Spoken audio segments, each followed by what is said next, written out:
Et le changement ne peut pas venir s'il n'y a pas de résistance. Et le pays où nous sommes a connu la liberté parce qu'il y a un homme qui s'appelle De Gaulle et qui a résisté. L'Afrique du Sud aujourd'hui, tout le monde participe au vote parce qu'il y a un homme qui s'appelle Nelson Mandela qui a résisté. L'Inde, parce qu'il y a un homme qui s'appelait Gandhi qui a résisté. Et bien d'autres. Donc, nous sommes inscrits dans la logique de la résistance face à l'oppression qui est exercée sur nos compatriotes. Nous sommes inscrits dans la logique du changement parce qu'il faut absolument que le peuple congolais retrouve sa liberté, le peuple congolais retrouve ses facultés, ses droits, que le pétrole du Congo soit un produit qui sert à nourrir, à aider. On ne distribue pas l'argent à tout le monde. Mais on peut aider dans quel sens? Chaque Congolais peut contribuer, peut bénéficier des recettes du pétrole dans le domaine de la santé, mettre en place un système de santé qui peut faire bénéficier toute la population. Créer un système d'assurance maladie, ce n'est pas aussi un miracle. Il suffit seulement de mener une étude. Il y en a qui ont fait ça, qui ont réussi. Mettre en place ce que j'appelle dans mon projet de société une bourse famille. C'est-à-dire que cet argent, on peut choisir, pas choisir, dans chaque localité, il y a des mamans qui ont des enfants qui ne travaillent pas, les parents ne travaillent pas, ces enfants abandonnent l'école à partir de la classe de C2. Mais pourquoi ne pas donner la possibilité à ces mamans, moyennant une bourse de famille qui peut leur permettre de développer les activités commerciales, mettre en place les coopératives agricoles ou commerciales au niveau de ces familles? Le Brésil l'a fait, Lula l'a fait. Mais c'est une réussite. J'ai été là-bas, j'ai discuté avec la personne qui a mis en place ce système. Mais ça marche très bien. Pourquoi on ne peut pas faire ça au Congo? Pourquoi on ne peut pas créer des centres de santé? Je l'ai expérimenté dans ma localité, là où je suis né, dans le cadre de mon ONG. Les centres de santé intégrés, où il y a un collège, il y a une école primaire, vous mettez un dispensaire pour éviter à ce que les enfants meurent prématurément de diarrhée. Que les femmes enceintes meurent d'accouchement parce qu'on ne peut pas les évacuer dans des structures de santé appropriées. Pourquoi on ne peut pas faire ça alors qu'on a l'argent? Pourquoi on ne peut pas former ces jeunes-là au lieu de les recruter en ce moment dans le problème d'insécurité que je viens de vous dire? Non seulement on tue les gens avec des armes stockées, mais il y a aussi la milice, un pouvoir, un exercice. Créer des milices. Ils sont à Brazzaville, dans un cas qu'on appelle 400, ils sont à Kitele, ils sont à Tchambito, les miliciens, que lui il a mis en place. Ces hommes sont là, pendant que je vous parle. Puisqu'il arrive, il peut me démentir. Mais alors, mais pourquoi on met en place les miliciens? Pour tuer qui? Pour faire quelle guerre? Pourquoi on achète des armes avec des Chinois? Depuis 2008, les armes remplissent le pays.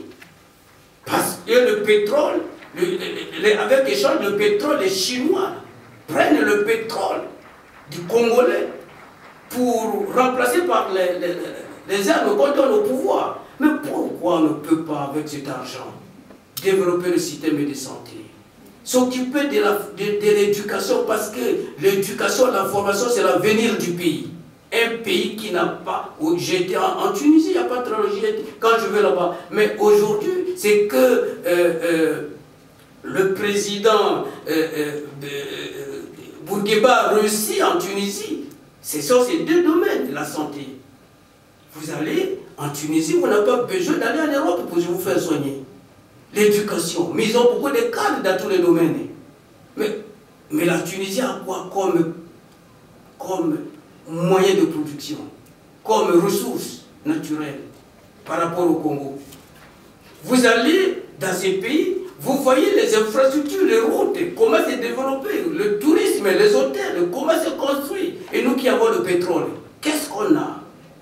On a combien d'autoroutes au Congo-Brazzaville, même à Brazzaville? On a quoi? On a quel site de tourisme développé? On a quel hôpital qui répond? Le 4 mars, ce sont les Marocains qui sont allés à Brazzaville prendre en charge les blessés, tous ceux qui étaient victimes du drame de 4 mars. Ils arrivent au CHU, se posent la question, où est l'hôpital général? Alors qu'ils sont au CHU. Alors, comment on peut expliquer cela? Comment on peut continuer à garder un tel système? Mais surtout vous qui êtes de la presse, je suis tellement heureux du travail que vous faites. Est-ce qu'on peut aussi soutenir des tels dictateurs? À moins, si c'est un dictateur qui pense à sa population, on peut lui donner un coup de main. Mais si c'est vraiment celui qui pense que l'État c'est la famille, aujourd'hui, vous avez un pays complètement segmenté en blocs ethniques. Et ça devient un danger pour la nation. Parce que ces blocs ethniques, ça veut dire que ce sont des violences, ce sont des gens qui ont des... c'est la haine qui s'est développée dans le pays. Mais cette tension, que ça soit en train de s'aimer, une fois il n'est plus, comment ça va se résoudre? Puisqu'aujourd'hui, ils pensent que en exerçant la tyrannie, la peur, les personnes ne bougent, personne ne peut réagir, et que j'ai le pouvoir. Vous n'avez pas le pouvoir. Parce que le pouvoir, ça veut dire que l'adhésion, quand on a l'adhésion de sa population, quand on a le soutien de son peuple, lorsque vous êtes respecté, considéré, comme l'a été le président vénézuélien qui venait de mourir, on a vu sa population pleurer. On l'a vu. Mais c'est ça, être au pouvoir. On est au pouvoir pourquoi? Pour servir. On est au pouvoir pour servir son peuple, servir ses compatriotes, faire du bien à ceux qui sont faibles, aider ceux qui sont dans les besoins, ceux qui sont réellement dans les besoins. Être au pouvoir, ce n'est pas un prestige pour montrer sa force, que je suis l'homme fort. Mais aucun homme n'est fort. Parce qu'on est tous appelés à quitter cette terre. Pourquoi parler de l'homme fort? Pourquoi alors insister? Même le pape, qui a pouvoir à vie, pense que je suis devenu faible et que la mission qui m'était confiée, je ne serai pas à mesure de l'exercer. Il démissionne. Il démissionne. Mais pourquoi les gens qui sont appelés des dictateurs, animés par un esprit de mal, un esprit de destruction, ne peuvent-ils pas tirer des leçons? Que leur sort a toujours été catastrophique. Mais j'en connais. Ceux qui sont partis dans des conditions dramatiques, comme Saddam, dans un trou comme Era. Kadhafi, l'exemple est là. On connaît. Mais ceux qui pensaient qu'ils verrouillaient tous les systèmes sont aussi partis dans les mêmes conditions. Moubarak, aujourd'hui, il est là malade. Ben Ali, qui avait tout le pouvoir, et pourtant l'économie était prospère, il a bien géré son pays. Mais comme la liberté qui est l'arme de vie de chaque être humain, quand vous atteignez le seuil de claquage, le seuil où on ne peut plus supporter, il y a explosion.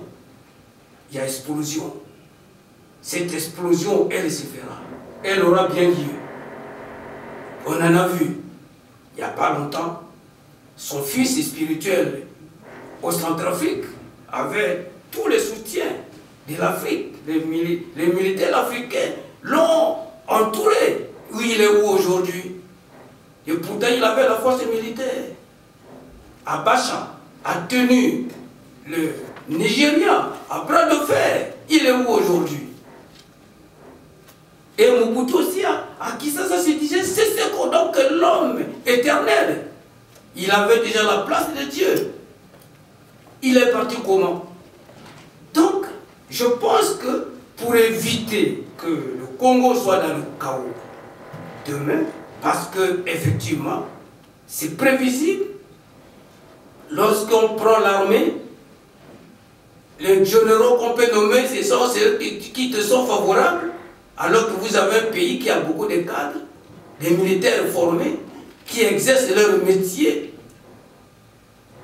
On le laisse dans cet état, on prend les miliciens, on les fait propulser à des grades de généraux, mais ça, c'est pas gérer un pays. C'est un danger. Et c'est pour cela que nous devons éviter le pire. Parce que nos petits-enfants auront de comptes à nous demander un jour. C'est maintenant qu'il faut absolument faire justice. Et vous qui êtes de la presse, c'est votre responsabilité aussi. Il y a le politique, mais il y a aussi vous, parce que vous êtes lucide. Et on a vu aussi la presse dans certains pays faire écrouler des systèmes qui étaient les plus redoutables. Et votre contribution dans le combat que nous menons pour que le Congo devienne un Congo libre est très important. Quel que soit le cas, ceux qui le soutiennent, parce que l'argent du peuple congolais, il y vend là, il arrive, il donne, il distribue 150 € aux Congolais qui doivent aller l'accueillir. Mais on n'a pas besoin de ça pour acheter les consciences de son peuple, de sa population, de ses compatriotes.